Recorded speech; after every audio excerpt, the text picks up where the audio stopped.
Yes, correct. Yes. That's the rule. Actually, I have forgot this fourth rule.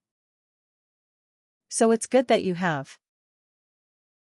I have not included this condition. So that's why these are the 4 rules actually. And why these rules we follow. Do you have any idea, any guesses? Why do we have to follow all these rules, strict rules? It should be very simple, right? It can be one file and we can just add the _ext suffix and just start. We can add as many as we want in the same file. Can you give me the reasoning why we are doing in that way? Sorry, what? What is the question? So I'm asking you that any guesses from your end why we are following such rules. Like suppose, if you want to, it can be simple, right? It can be like, suppose there is a one file and we can just add whatever fields which we want to add with the _ext. Or underscore any client-specific name just to separate out our custom field and already present fields. There might be some classes that Guidewire might be using and you don't want to disturb that. Yes, that's one answer. That's one point. But the main thing is for the upgrades. So Guidewire want to when we are doing the upgrade from one version to the next version, right? So it will check all these best practices. All these are called the best practices. Okay, so it will check for all the ETI files. Okay, and it will upgrade all the custom. It will not upgrade the custom changes which we have done. It will first upgrade out of the box and then it will. But then how will it know if you are creating a custom entity, say a bank account, _xdd?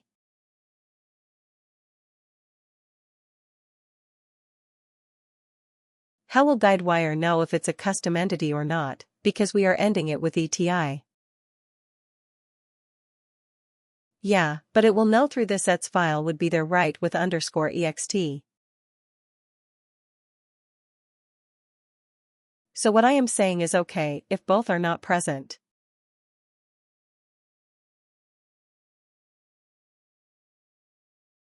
Third one, create a new entity with ETI extension and then add this field. So the third point, so you are creating a ETI file. Yes. Right. Here. It will check the extension. So if it is not with extension, right, this extension will tell the Guidewire that, okay, this is the custom entity which has been created. Although it is ETI, but also this is the custom entity which has been created. So this entity suffix will tell that upgrade tool. So the upgrade tool is designed in such a way. Okay, that's why we need to follow all these rules. Actually, these are the best practices. These rules are not tightly coupled. I would say, if you will, yeah. If suppose you will not follow these rules, also, right, your application will run.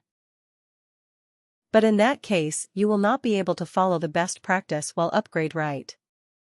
So while code cleanup or cold code health checkup right, those guys will raise the questions. Guidewire, guys will raise questions on it. So that's why we follow all these, because it makes upgrade easier. If you follow all these and the fourth point, ETI is already present. Okay.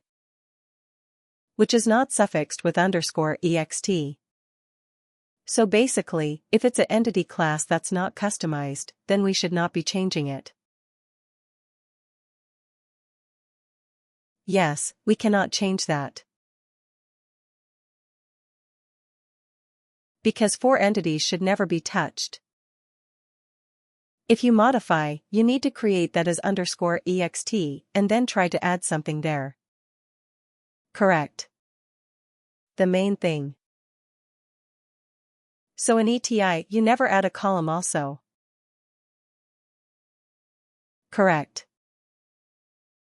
Unless it is customized. If the ETI file is the one which we have created, then we can add it. Yeah.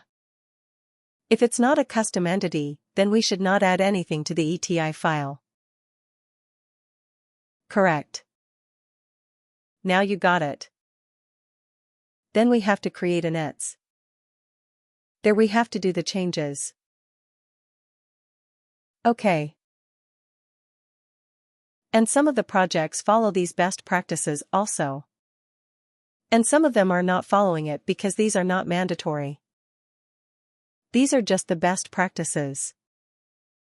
But it's good if we are working on a lead level right for code reviews. It helps a lot. Okay.